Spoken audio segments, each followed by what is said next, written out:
Je veux que les gens comprennent ma vie plutôt qu'ils m'en inventent une. Dans les réseaux, par exemple, sur Google, tu tapes Boudère, les premiers articles qui sortent, c'est Boudère et sa maladie. Alors que mais je suis pas malade. On me dit Boudère, il a la schkipilose, la je sais pas quoi. Non mais moi, ça me fait rire. Mais ce qui me chagrine, c'est les... Le Book Club avec Philippe Robichon sur Beurre FM. Le Book Club de Beurre FM, c'est l'émission qui parle des livres avec ceux qui les écrivent à ceux qui les lisent. Et nous avons 1 heure le dimanche pour ouvrir un livre. Aujourd'hui, c'est celui de Boudère. Comment ça va, Boudère ? Comment tu vas, Philippe ? Ben, ça va bien. C'est Je suis très content. T'as vu, j'ai pris ma voix littéraire. Ouais. Bonjour. Ouais, c'est ça. Vous êtes sur France Culture. Boudère is back. Alors, double actualité. Tu reviens sur scène après une interruption Covid. Comme tout le monde, bien sûr. Ouais. Sur la scène du Grand Point Virgule. Exactement. Du jeudi au dimanche. Voilà, la semaine prochaine, du jeudi au dimanche. Exactement. Je suis super content de retrouver le public, de retrouver cette ambiance et cette adrénaline d'avant-spectacle et pendant-spectacle. T'arrives combien de temps dans une salle avant le spectacle, toi ? Alors moi, je te jure, les gens ils vont me prendre pour un fou, mais j'ai une formation de footballeur. J'arrive 2 heures avant le match, donc 2 heures avant le spectacle. Je erre dans les couloirs. En vrai ? Ah ouais, non mais sérieux, hein. J'arrive dans ma loge. Bon, moi j'ai un décor, donc j'aime bien arriver tôt. Comme ça, s'il y a un problème avec le décor, on a le temps de rebondir. J'arrive tôt, j'erre, je discute avec les placeuses, je discute avec le directeur du théâtre. J'ai fait ça dans tous les théâtres où j'ai joué. Ouais. T'as besoin de j'ai besoin sentir de couper le lieu. J'ai besoin de couper avec le monde extérieur, de me dire voilà, là ça y est, hop, c'est Boudère l'artiste, le spectacle. Ouais. Et arriver 2 heures avant, ça me permet de t'imprégner. Ouais. Sûr, c'est une technique qui marche très bien. Ce qui paraît, tu arrives à repérer une salle et tu peux dire à peu près le nombre de personnes qu'il y a avant de démarrer, en gros. Ça, je le sais quand je passe à la caisse et que je demande. Mais quand je demande, oui, on a combien de personnes ? J'ai aucune, comment on appelle ça ? J'ai aucun trac. Vraiment, Philippe, j'ai pas de trac, j'ai pas peur. La seule chose qui m'angoisse, c'est parce que je l'ai connu, c'est de jouer dans des salles vides. Mais tu l'as fait, oui. Mais oui, et tu le racontes, il y a encore pas très longtemps. Oui, attends, t'arrives, la salle, elle s'ouvre, c'est une salle qui prend... ça m'est arrivé au Splendide. C'est une salle qui prend 350 personnes. Et quand le rideau s'est ouvert, il y avait 9 personnes dans la salle qui sont même pas venues ensemble. C'est-à-dire que t'en avais 2 là, une personne toute seule. Et ça me choquait. Ça m'a choqué. Donc aujourd'hui, jouer devant des salles vides, ça me fait peur. Quand vous avez fait La Grande Évasion, vous avez connu aussi des salles plus ou moins pleines, hein, un peu. La Grande Évasion, la chance qu'on a eue, c'est comme c'était une pièce de théâtre, donc on avait affaire à un public connaisseur de théâtre qui se mélangeait avec le public du stand-up. Ouais. Et on a eu tout de suite des salles pleines, mais malheureusement, on a connu, comme tout le monde, ce fait historique qui nous a tous fait mal au cœur et tous peinés, c'est les attentats du Bataclan. Ouais. Et nous, on jouait ce soir-là. On jouait vraiment La Grande Évasion ce soir-là. Et on a eu... Ce qui m'a beaucoup touché, c'est un père de famille qui nous a dit vous nous avez sauvé la vie en nous demandant de rester pour faire des photos. Parce que ça s'est vraiment passé à 10 minutes... on venait de finir le spectacle. Quand on est sorti pour faire les photos, ça sentait encore la poudre. Et ça nous a vraiment choqués. Et nous, on pensait que c'était un règlement de compte. C'est ce que nous avaient dit les gens à peu près. Oui, il y a une personne qui s'est fait tirer dessus. Et moi, quand je suis rentré chez moi, je suis passé, j'ai vu des gens par terre. Ça m'a beaucoup choqué. Je suis rentré à la maison directement. Et le quartier avait été vite bouclé par la police. Et ça m'avait choqué. Et après cet attentat-là, on s'est dit, nous, on va pas s'arrêter. On continue à jouer. Donc, on a eu des salles très, très vides. Nous, on était 3 sur scène. Une fois, on a joué avec 2 personnes dans la salle. On a voulu jouer pour se dire, voilà, on va pas s'arrêter là, on va pas leur donner raison. Et voilà, quoi. Alors, tu racontes pour la première fois ton histoire dans un livre qui s'appelle Un Boudère, chez Hugo Document, hein, donc ça, c'est ton éditeur. Hugo et compagnie. Et tu racontes vraiment les hauts et les bas. Et alors qu'en général, les gens, quand ils réécrivent leur vie, ils racontent surtout les hauts. Alors que toi, finalement, tu dis, voilà, la vie, c'est comme ça. C'est des hauts, c'est des bas. Hein. Un jour, c'est plein, un jour, c'est vide. Voilà. Et il faut faire avec. Oui. Il y a eu une vie de Maupassant. Et là, il y a eu une vie de Boudère. Ouais. Et venir spolier ou raconter que ce qui va bien, ça me ressemble pas. J'ai envie de dire qu'aujourd'hui, en plus toi tu m'as connu, Philippe. Moi, je suis connu. Tu m'as connu dans mes débuts, tu m'as connu. Ouais. Voilà, donc tu peux aussi en témoigner. Et c'est un livre que j'ai écrit. Enfin, ce que j'explique dans ce livre-là, c'est que la vie est faite de plein d'obstacles. et qu'il faut les surpasser, faut pas s'arrêter. D'ailleurs, même dans mes remerciements, je fais des remerciements, tu sais, pas comme les autres. J'ai vu à la fin que tu remerciais surtout ceux qui ne t'avaient pas aidé. Mais oui, je me suis dit merci à vous, le banquier qui m'a pas pris dans son entretien d'embauche, parce que peut-être que j'aurais été banquier, je me serais ennuyé dans ma vie. Donc je remercie tous ces gens-là qui m'ont donné un goût revanchard, pas haineux, hein, mais revanchard, revanchard de la vie, de se dire voilà, là ça marche pas, ouvrons cette porte, si elle s'ouvre pas, on en ouvre une autre, et puis voilà. Ouais. Et c'est un peu ça le livre. C'est presque un livre de dev perso, parce qu'aujourd'hui tout le monde raconte, voilà, il faut se servir de ses échecs pour pouvoir rebondir, et c'est un peu ça que tu racontes. Bah, c'est la vraie vie, c'est ça, parce que c'est vrai que quand on nous voit à la télé, ou on nous voit sur scène, ou au cinéma, on se dit que, ouais, bon, ces gens-là, tout va bien pour eux. Non, c'est pas vrai, on est des êtres humains.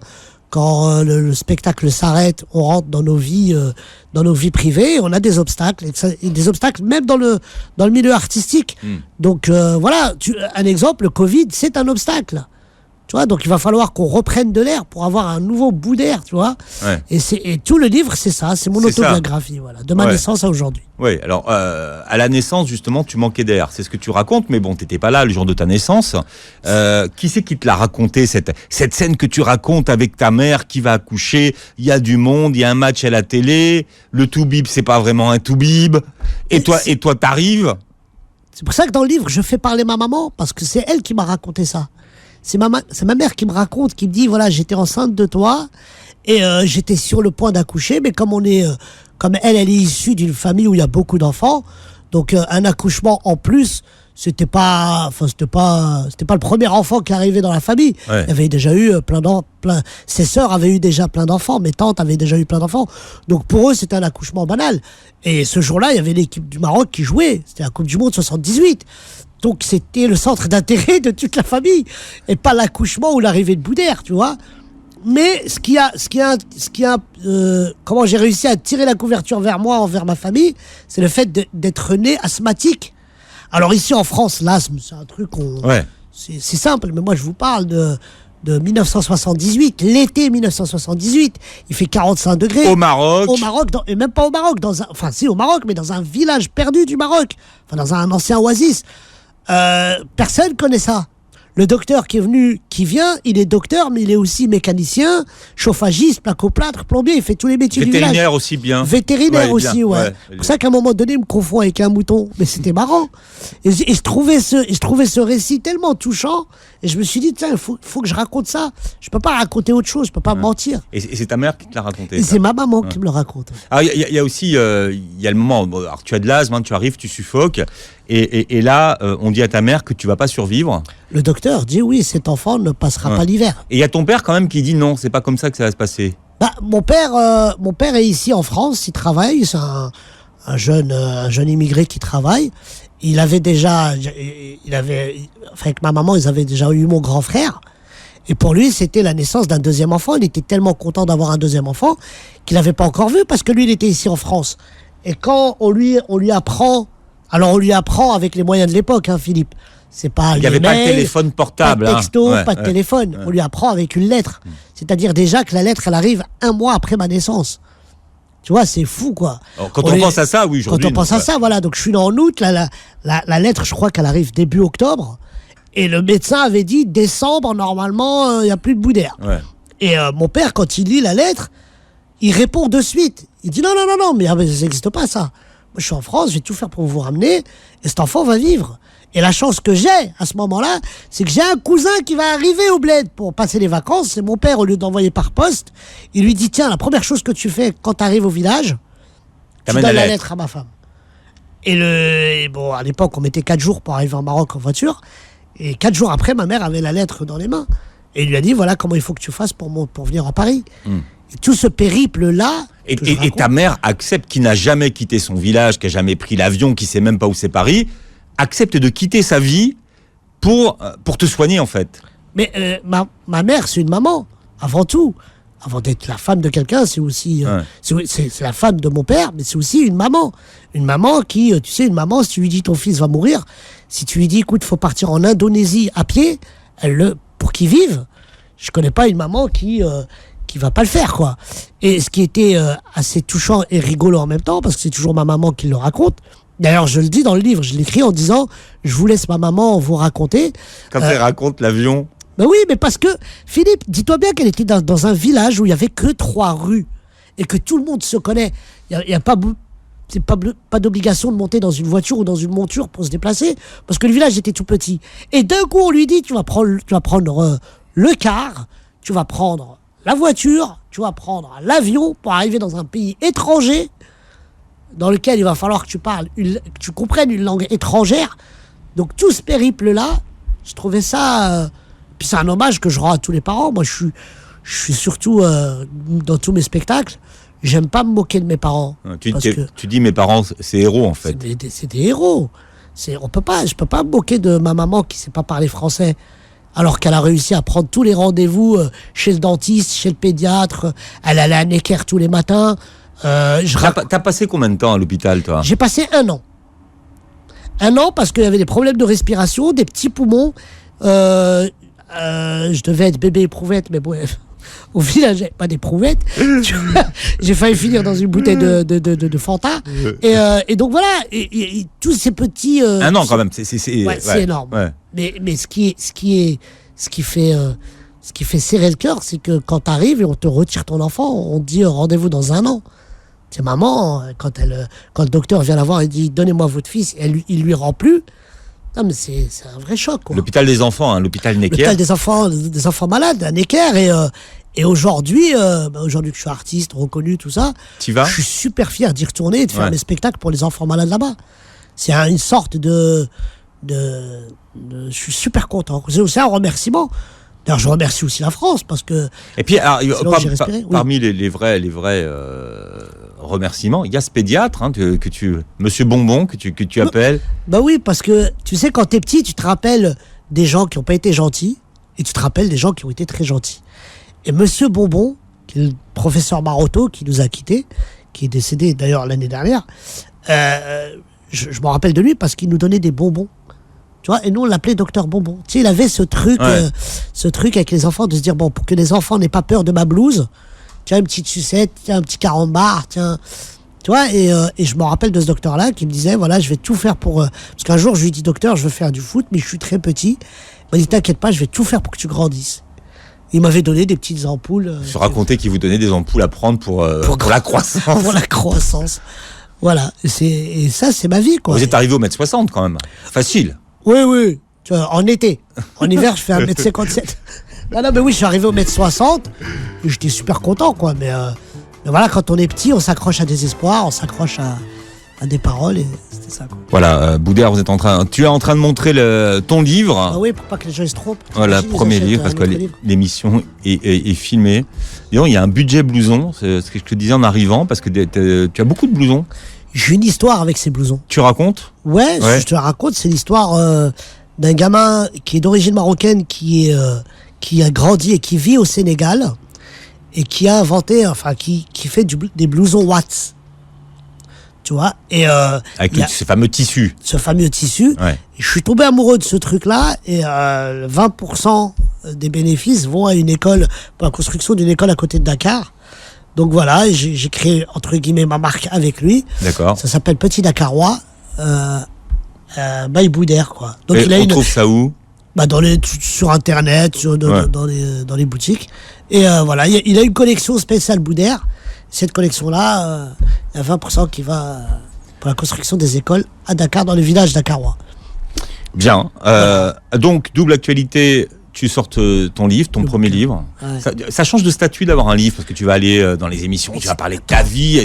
T'as vu, il a écrit un livre et tout. Mais tu sais que le livre, je l'ai écrit pendant le confinement. Ouais. Tu vois, en parallèle des petites vidéos que je faisais avec mon fils pour rigoler. Je te jure que Philippe, je l'écrivais avec ma co-auteure qui est Carole, une fille extraordinaire. Et tu sais, tu l'écris et je l'ai oublié en fait. Je sais pas comment t'expliquer. J'ai oublié que j'avais écrit un livre.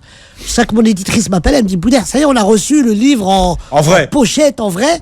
Je te jure, le jour, tiens, Marie qui est là, qui est attachée de presse du livre, elle était là le jour où j'ai commencé à signer. Je me suis dit, mais j'ai pris une pause, je dis, mais j'ai écrit un livre là. tu sais que ça te fait bizarre, quoi. Surtout quand on dit Boudère. Tu vas être à la Fnac et tout, oui, t'imagines. puis il y a la rentrée littéraire. T'imagines qu'on dit, t'es en pleine rentrée. Je suis en pleine rentrée littéraire. Ouais. Je me suis pris pour Émile Zola à un moment donné. Je me suis dit, il y a du Zola là-dedans, là. Non, mais ça m'a fait, c'est fou d'écrire un livre, quoi. Ouais. Et moi, je connaissais pas ce monde-là et je suis super fier de l'avoir écrit. Ouais. C'est bien parce que tu expliques pourquoi tu as écrit ce livre. Et tu dis, je voudrais que les gens comprennent ma vie. Ouais, je veux que les gens comprennent ma vie plutôt qu'ils m'en inventent une. Tu vois, dans les réseaux, par exemple, sur Google, tout ça, tu tapes Boudère. Les premiers articles qui sortent, c'est Boudère et sa maladie. J'ai vu ça. Alors que mais je suis pas malade. Je l'ai dit à maintes reprises dans des... Si, il y a une maladie que tu as, mais dont on ne peut pas parler à l'antenne. De laquelle je suis fou. Non, mais c'est vrai, je suis pas... On me prête des maladies de fou. On me dit, Boudère, il a la schipilose, la je sais pas quoi. Ouais, et, en plaques. Ouais, voilà. Non, mais moi, ça me fait rire. Oui. Moi, je te jure que ça me fait rigoler. Je suis en plein dans l'autodérision, donc j'ai pas ce souci-là. Ouais. Mais ce qui me chagrine, c'est qu'il y a certaines mamans ou certains parents qui ont des enfants malades et qui m'appellent à témoin ou qui m'envoient des messages sur Facebook pour me dire mon fils est atteint de la même maladie que vous. Génétique en plus. Génétique, donc ça veut dire que ça remonte à des grands-parents. Ouais. Et qu'est-ce que tu peux répondre? Comment répondre à un papa ou à une maman en détresse parce que son fils ne s'accepte pas ou parce que son fils est malade? Faut trouver le bon ton. Parce que si je leur dis je suis pas malade, ils vont dire c'est bon, il n'accepte pas sa maladie. Et si tu leur expliques que tout ce qui est dit sur Internet, c'est pas vrai, il faut prendre le temps, quoi. Sauf que moi, j'ai plusieurs parents. Et je me suis dit, un jour, je vais prendre, peut-être en pleine promo, je parlais pas du livre, je parlais du spectacle, j'en parle dans le spectacle, je dis je suis pas malade. Donc je l'explique dans mon spectacle. Je dis que mon physique vient de mon grand-oncle. Tu ressembles à ton grand-oncle. À mon grand-oncle qui est docteur, qui était un docteur et un pédiatre hors pair dans le village, et dans toute la région Algérie-Maroc, parce qu'on est dans une ville à la frontière algérienne. Ouais. Et il avait beaucoup exercé en Algérie et au Maroc. Et je suis fier d'avoir son visage, je suis fier d'avoir son physique, et je suis fier de le représenter. Mais je ne représente pas une maladie où... on a été me chercher, je reçois des photos de gamins. Je te jure, tu les vois, tu te dis, mais attendez les mecs, je ressens pas ce gamin-là. J'espère qu'il va guérir. Mais voilà. Et voilà, c'était très compliqué pour moi. Mais ce qui est intéressant, c'est parce que tu en parles dans ton livre, tu dis, en France, vous avez un problème, vous avez du mal à accepter la différence. Mais en France, c'est le pays, on est le pays de l'étiquetage. Il faut étiqueter, il faut mettre une étiquette. Alors les étiquettes, elles sont multiples. Homosexuel, islamiste, tête bizarre. Non, moi j'ai envie de dire, venez on fait une pause, venez on s'aime comme on est, avec nos têtes, avec nos différences. Et d'ailleurs c'est pas une différence, parce que si on dit on est différent, ça voudrait dire que il y a une normalité. Moi je suis contre la normalité. Moi personne n'est normal pour moi. On est tous, chacun a son truc. T'imagines si on avait tous la même tête? Mais je suis d'accord avec toi. Mais on s'emmerderait rapidement. Ouais, là, c'est bien que tout le monde... Et alors, moi, je le dis, j'ai du recul, parce que ça me fait rire, je suis humoriste, je prends le côté second degré, je rigole beaucoup. Mais je pense à la petite gamine qui est au collège, qui est un peu ronde, et que toutes ses copines se foutent d'elle parce qu'en lui disant « Ouais, tu ressembles à Peggy la cochonne » ou « T'es grosse », et qui finit par se suicider parce qu'elle en a eu marre de recevoir des messages sur les trucs. Ouais, sur les réseaux. Tu vois Voilà, donc pour moi aussi, ce bouquin, c'est une manière de dire aux gens, il n'y a pas de différence, on est tous pareils, on a le même... Si tu m'ouvres, j'ai du sang rouge comme le tien, on est pareil. Arrêtons de trouver une étiquette à chaque truc. Il n'y a pas de... Pour moi, voilà, on est français parce qu'on est en France, on a tous des origines, et faut être... faut se nourrir, c'est de l'or ce qu'on a entre les mains. Donc voilà, pour moi, il n'y a pas de beau, il n'y a pas de moche, je l'explique dans mon spectacle. Et, tu dis, moi, mon physique, c'est mon outil de travail. Ben, c'est mon bureau. C'est mon bureau de travail et j'en suis fier et et moi jamais, mais au grand jamais, depuis que je suis né, je me suis jamais enfermé dans ma chambre, déjà parce que j'avais pas de chambre, mais je me suis jamais enfermé. Vous étiez 4. On était 4 dans la même chambre. Voilà, donc je me suis jamais enfermé dans ma chambre avec mes frères en pleurant, en disant oh putain j'ai un long pif ou j'ai une grosse tête. Non, moi je suis dans la vanne, je kiffe. J'ai jamais eu de problème avec les filles. Pour avoir des filles dans ma vie, des conquêtes, parce que c'est un peu ça Alors, dans ton livre, tu dis pécho. Oui, pécho. Parce que moi, je suis vieux. Oui, alors pécho, ça veut dire choper. Ah, d'accord. Et choper. Voilà, choper, j'ai toujours eu des filles dans ma vie, j'ai pas eu de problème. Je suis rarement resté célibataire très longtemps. Il y a une scène que t'expliques pas vraiment. À un moment donné, il y a une boum qui est organisée, vous n'êtes pas invité avec ton pote. Est-ce que tu sais pourquoi ils vous ont pas invité? C'était à la fac. Ça, c'était à la fac. C'est bizarre, ce truc. C'est mes années fac, ouais. Tu sais, quand t'es à la fac, après, moi, c'était à la Sorbonne. Donc, forcément, t'as tous les milieux sociaux qui se rencontrent. Et inconsciemment, on s'assoit à côté de celui qui a, entre guillemets, le même milieu social que toi. Et ça crée aussi, tu vois, ça revient à l'étiquetage. Et il y avait une fille qui avait fait une soirée qui faisait une boum et qui a failli nous dire, je fais une boum samedi, ça vous dirait de pas venir. Tu vois? Donc on a eu ça a été un premier rejet, ça a été un obstacle.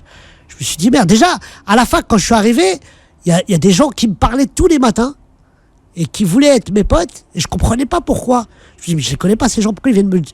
Peut-être, moi je l'ai pris de manière drôle, je me suis dit, moi peut-être que je leur plais, peut-être que... Et au bout d'un mois, quand je leur ai demandé pourquoi ils s'attachaient à moi, ils disaient, non mais est-ce que tu peux nous ramener de la coke ou du shit? Et ils m'ont réduit à ça, et je te jure, ça a été un premier choc. Je leur ai dit, non mais moi, j'ai grandi en quartier, mais je suis pas dans ce truc, je suis là pour étudier comme toi. Et du jour au lendemain, je suis moins devenu leur pote. Il y a le vide. Oui, il y a un vide. Donc du coup, j'ai commencé à marcher et j'ai rencontré d'autres gens qui voulaient pas être leurs potes non plus. Et puis on est devenus des potes. Et tu vois, c'est un truc que j'ai vécu. C'est un obstacle que j'ai vécu. C'est une coupure d'air. T'aurais aimé être footballeur? Oui. Ah oui. Mais pour en faire quoi finalement? Pour vraiment être un footballeur professionnel? Moi, je suis de la génération du football d'avant, 86.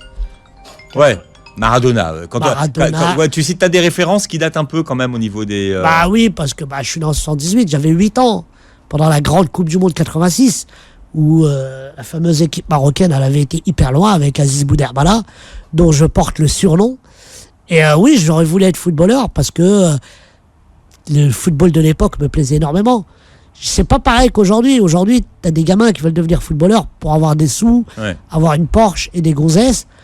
Moi, le football d'avant, c'était vraiment avoir cette ambiance de vestiaire, être professionnel et rendre fiers mes parents et ma famille. Alors, parmi les anecdotes que tu racontes, alors tu as joué longtemps poussin au foot. Alors, j'ai joué dans une catégorie qui s'appelait les poussins. Les poussins, c'était les gamins de 8 ans. De 8 ans, c'est ça, ouais. Alors que tu avais plus 8 ans. Oui, mais j'avais la taille de 8 ans. D'accord, ok. Donc, j'avais une taille d'un gamin de 8 ans. Et l'entraîneur, justement, pour pas me blesser, il m'a dit, écoute, tant que tu as cette taille-là, tu peux continuer à jouer avec moi. Et puis, j'ai été joué. Sauf que tu enlèves la moustache. Voilà, j'avais pas de moustache. Mais tu sais, ce qui est marrant, Philippe, c'est que pendant les matchs, j'oubliais que j'en avais 12. J'oubliais que j'avais 12 ans. J'étais à fond dans mon truc. Ouais. Et donc, j'ai eu cette fameuse anecdote avec un des recruteurs du PSG qui est venu me voir. Qui a remercié, parce que tu parlais justement des remerciements à la fin de ton livre. Donc, tu remercies. Qui est venu me voir, qui m'a dit, mais mon petit, tu joues tellement bien, j'ai un avenir pour toi au PSG. Mais le PSG de l'époque, de Ginola, tout ça. Du Matra Racing et tout. Et moi, je cours vers mon entraîneur. Je dis, oh là là, il y a un recruteur du PSG qui me veut. Il dit, oui, mais attends, mais tu sais que pour lui, t'as 8 ans, alors que t'en as 13. Alors redescends. Montre ta licence. Oui, montre ton vrai nom et ton vrai prénom. Et donc, ça a été aussi un obstacle et une coupure d'air. Aujourd'hui, t'es président d'honneur d'un club. Je suis président d'honneur du FCM Aubervilliers. Ouais. Exactement. Ouais. C'est un club amateur. Ouais. Pourquoi ça? Parce que j'adore ce foot. J'adore ce football social, ce football famille, ce football qui est plus dans le... Alors les résultats sont importants, mais qui est plus dans le social, plus dans l'aide, plus dans... Enfin, un vrai côté familial, quoi. Moins fric, tu vois, moins oseille, moins... C'est la mère d'un tel qui lave les maillots, c'est... Ouais, c'est un peu ça, quoi. C'est Tata Fatia qui s'occupe de la buvette, tu vois, j'adore ça, moi. Ouais. Tu vois, c'est moins... Tu joues encore un peu avec eux, tu t'entraînes ou pas? Alors, je m'entraîne avec la CFA, de temps en temps. Parce que l'entraîneur, c'est vraiment mon ami et c'est un ami d'enfance. Et justement, c'est par son bien à lui que je suis attaché au club. Et ça fait 15 ans que je les suis. Et j'ai plus de facilité à aller regarder Aubervilliers qu'aller voir le PSG, quoi. Tu vois? Si tu veux, l'Aubervilliers, c'est l'antithèse du Paris Saint-Germain. C'est-à-dire à Paris Saint-Germain, on n'a pas peur d'acheter un joueur à 150 millions d'euros. Et à Aubervilliers, à 50 euros près, on pourrait pas te prendre. Tu vois. Mais c'est ton esprit. On voit à un moment donné où tu entraînes une équipe. Finalement, pour toi, l'esprit, c'est plus important que la gagne, en fait. Je te jure que mes plus belles années de ma vie, c'est quand j'étais éducateur pour enfants. Parce que j'étais justement entraîneur des poussins au FC Paris 10. Et c'était mes plus belles années parce que j'étais au contact des gamins. Et on rigolait tout le temps. On s'entraînait le mercredi, on jouait le samedi, on faisait des tournois le matin. Et les mômes, les gamins aimaient être dans mon équipe. Pas pour mes résultats, parce qu'on perdait tout le temps. Mais pour la rigolade dans le vestiaire. Ouais. Et dans mon vestiaire, il y avait de tout. Il y avait la France, quoi. Il y avait de tout et j'étais super content et super heureux. C'est vrai qu'un jour, j'ai été approché par un papa qui m'a dit oui, mon fils, alors mon fils m'a dit vos résultats, vous avez perdu 13-1 samedi dernier. Le samedi d'avant, vous avez perdu 22-2. Je lui dis oui, mais c'est quoi votre problème? Il dit ben, quand est-ce que vous gagnez? Je dis mais c'est qui votre fils? Il m'a dit mon fils s'appelle Ryan. Je dis ben, si vous voulez qu'on gagne, il faut pas que Ryan y joue. Ça l'a fait rigoler. Je dis, est-ce que Ryan, il est heureux quand il rentre à la maison? Il me dit, oui, il vous adore, il a passé une bonne après-midi. Je dis, voilà, si vous voulez qu'il ait des résultats et qu'il devienne footballeur professionnel, c'est vraiment pas dans ce club qu'il va devenir footballeur professionnel. Le club qui a lu le premier livre de Boudère aujourd'hui, ça s'appelle Un Boudère. Voilà. Tout simplement. Tout est dans le titre. Ouais. Chez Hugo et compagnie, un livre que vous avez écrit pendant le confinement. Vous avez été très sollicité pendant le confinement. Ça vous a rapproché de votre fils, c'est ce que vous expliquez. Vous vous êtes redécouverts tous les deux. Pourquoi vous connaissiez pas? Non, mais c'est vrai que c'est rigolo. Pour ma part, le confinement a été un truc très bénéfique. Quand je dis j'ai découvert mon fils, parce que mon fils, je le connais. Je le vois tous les jours, mais je le vois à des heures précises, à des moments précis, c'est-à-dire à 4h30 jusqu'à 18h. Pour la pause goûter. Après, moi, je vais au spectacle, je rentre, il est très tard, il dort. Donc, on le voit pas trop grandir. Et pendant le confinement, j'étais avec lui du matin au soir. Donc, j'ai découvert une personne avec qui je partageais ma vie, mais dont, forcément, je ne connaissais pas tous les traits. La vie de tous les jours, en oui, fait. voilà. Ouais. Et puis, donc, on a mis en place de l'aide aux devoirs. Et un jour, pendant qu'on faisait de l'aide aux devoirs, il m'a demandé qu'est-ce que c'était qu'un déterminant. Et ça m'a ramené aux années CE, parce qu'il était en CE2. Et moi, je savais pas. Et donc, j'ai commencé à improviser. Il était mort de rire.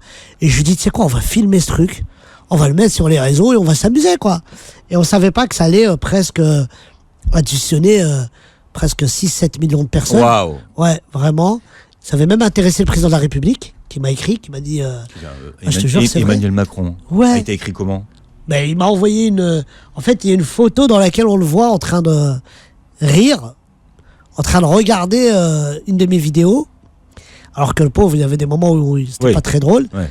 Et il m'a écrit, il m'a dit merci pour ces moments de sourire qui égayent mes journées très chargées. Bon. Donc j'étais super content et très fier. Alors bientôt votre spectacle, qui déjà dont le titre est en anglais puisque c'est Boudère is back. Il n'y a rien d'anglais. Va aller tourner à l'étranger et on a vu comment vous avez répété votre anglais. C'est un document qu'on va récupérer, Nicolas, sur la petite la vidéo en anglais. Traduisez en français les mots suivants.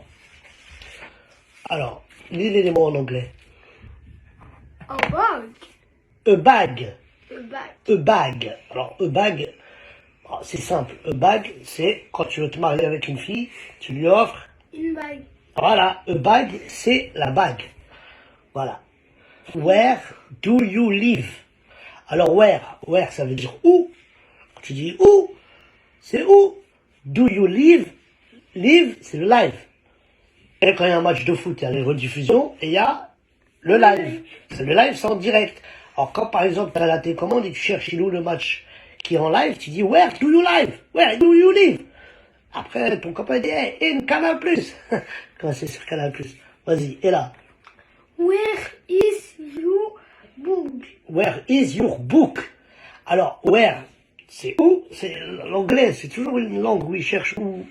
Where is your book? Your, c'est ton. Book, ton père. Où est ton père? T'as vu, book, c'est comme en arabe. Book. Book.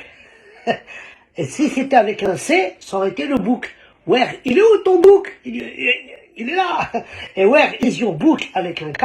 K, c'est le père. Where is your book? Il est où ton père? Par exemple, where is your book? It's Boudet. voilà, it's here. Here, ça veut dire souvent. Et votre fils s'est pris au jeu, hein, ton fils s'est pris au jeu. Ouais, écoute, je te jure que ce qui était marrant, c'est de se dire, on partageait nos matinées comme ça, on disait on va faire les devoirs sérieux, et après on fait les devoirs rigolos. Donc les devoirs sérieux, c'était vraiment des vrais devoirs, et les devoirs rigolos, c'était ça, et ils se prêtaient au jeu, et franchement, on s'est bien amusé. Ouais. Total impro ou travailler? Impro travailler. En fait, c'est monté, donc j'enregistrais, et on partait en live tous les deux, et puis je gardais les meilleurs moments, quoi. Et c'est bien, ça m'a fait travailler, lui, ça l'a fait kiffer, et je suis super heureux et content que le public ait apprécié. Accroché. Ouais. Boudère, donc tu disais tout à l'heure que tu dois ton nom de scène ou ton surnom, mais ça fait longtemps qu'on te surnomme comme ça grâce à Boudère Bala. Exactement, hein, j'avais 6 ans. Là, tu racontes que vous étiez... oui, il n'y avait pas de Mario Floquet à l'époque. Il y en avait, mais c'était payant. La lettre était à 15 ou 20 francs à l'époque, et ça coûtait super cher. Donc moi, je me suis dit, pourquoi floquer? Je vais écrire au stylo sur mon dos. Sauf que Boudère Bala, ça s'écrivait... il y a toutes les lettres de l'alphabet dans ce nom. Donc j'avais pas la place pour mettre Bala. Et il restait plus que Boudère sur mon dos. Et dans le quartier, quand ils me voyaient, ils avaient écrit Boudère, Boudère, Boudère. Et puis voilà. Ouais. Aujourd'hui, qui t'appelle encore Mohamed? Alors, qui m'appelle encore Mohamed? Est-ce qu'il y a encore des gens qui t'appellent Mohamed? Il y a les commissariats, oui. Ouais. Non, je rigole. Non, quand je reçois tout à l'heure, on m'a appelé justement pour me livrer des livres. On dit bonjour, monsieur Mohamed. Ça doit être... C'est qui? Oui. Ah oui, pardon. Donc quand on m'appelle Mohamed dans la rue, c'est très rare que je me retourne. Parce que même à l'école, même mes profs, les proviseurs disaient Boudère. Ouais. Donc c'est une identité qui vraiment c'est toi maintenant aujourd'hui. Bah c'est moi, quand tu dis Boudère, il y a ma tête qui apparaît. Tes frères, ils t'appellent Boudère ou Mohamed? Ouais, ils m'appellent Boudère. Ouais. Mes frères, ouais.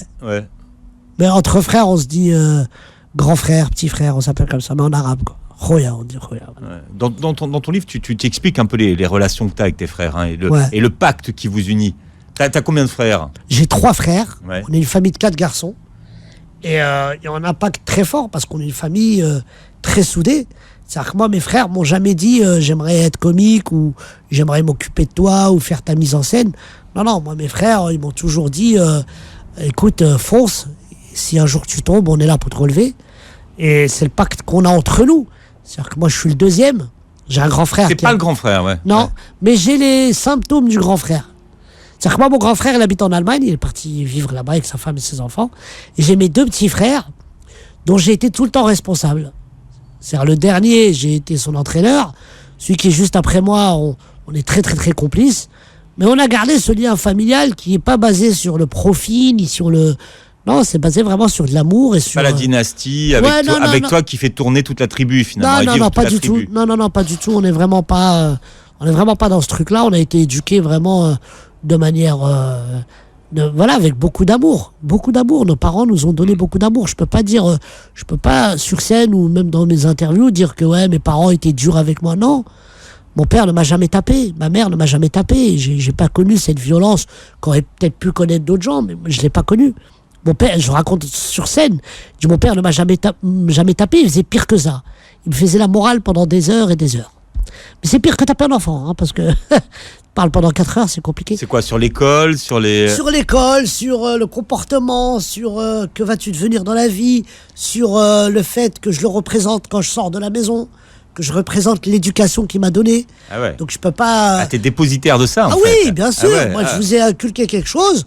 Je veux pas qu'on me dise... je crois que l'une des plus grandes insultes qu'on pourrait dire à mon père, c'est... qu'on pourrait nous dire à nous, c'est vous manquez d'éducation, vous êtes mal éduqués.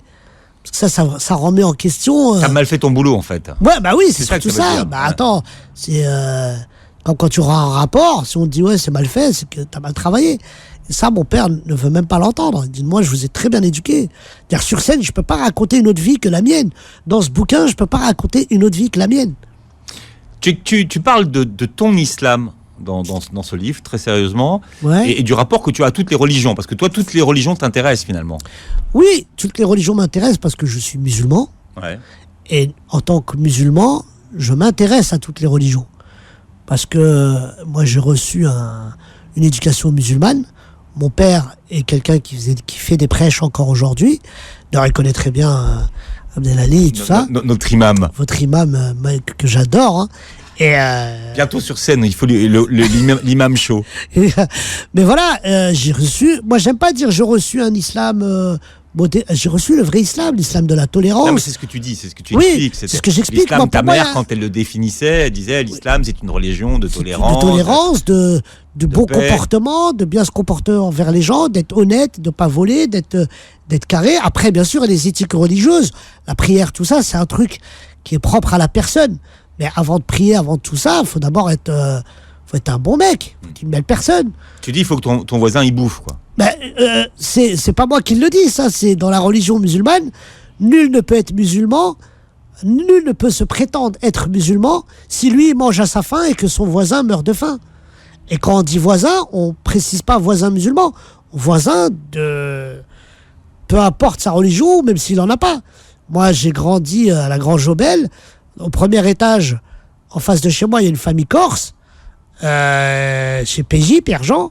Quand ma mère, elle faisait un plat, elle faisait un plat pour nous et un plat pour PJ, pour la famille de Pierre Jean. Et ils étaient très contents et on a grandi ensemble. Et c'est vrai que pour moi, la religion, c'est ça. Au 4e étage, j'avais une famille juive pratiquante avec qui j'ai grandi. Et quand il y avait Shabbat ou un truc comme ça, je les attendais en bas pour ouvrir la porte. Parce qu'ils n'avaient pas le droit de toucher le truc. Comme eux, quand c'était l'Aïd, ils venaient nous voir pour nous souhaiter le bon Aïd. Et pour moi, ce qui est malheureux, c'est pas... je suis pas une famille... c'est pas... ce que je veux dire, ce que je raconte, il y a plein de familles qui sont comme ça...